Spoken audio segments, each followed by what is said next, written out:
تو سب سے پہلے میرے بھائی کوشش کیجئے کہ جب آپ چناؤ کریں، خاتون کا چناؤ کریں، نکاح کے لیے چناؤ کریں،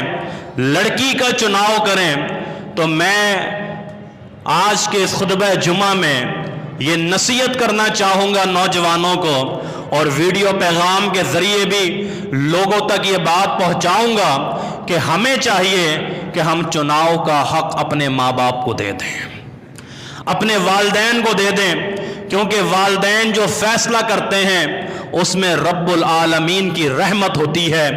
برکت ہوتی ہے۔ پھر ہوتا کیا ہے کہ ہم ماں باپ کے مخالف جاتے ہیں، ہم والدین کے مخالف جاتے ہیں، اپنی مرضی کے مطابق، اور جو اپنی سوچ ہے، اپنا جو غور و فکر ہے، اور وہ مختصر انداز میں ہے۔ ماں باپ ایک وسیع تجربہ رکھتے ہیں، وسیع مشاہدات ان کے سامنے ہوتے ہیں، لیکن میں 4 دن 4 ہفتے 1 مہینے کسی کو دیکھ لوں، کسی کے ساتھ رہ لوں، کسی کے ساتھ پڑھ لوں تو میرا جی چاہتا ہے، لیکن جب وہ پھر معاملات دوسری طرف آتے ہیں، نکاح ہوتا ہے، تو پتہ چلتا ہے جی حقیقت تو کچھ اور ہے۔ اور پھر یہ بھی یاد رکھیے گا اس کے بعد کیا ہوتا ہے جو میرے معاشرے میں ہو رہا ہے، کہ نکاح ہم سے کم پڑھوائے جاتے ہیں، طلاق کی باتیں اور طلاق کے فتوے زیادہ لیے جاتے ہیں۔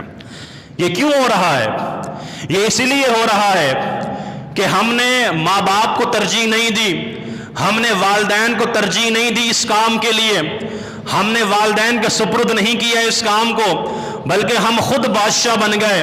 ہمارا جو جی چاہا ہم نے وہ کیا، جس کا جو رزلٹ آیا، اس کا جو نتیجہ آیا،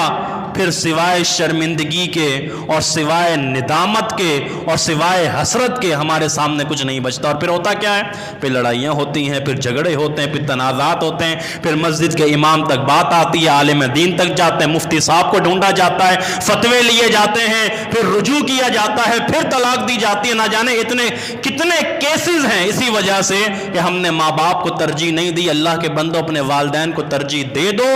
کامیابی ہی کامیابی ہوگی۔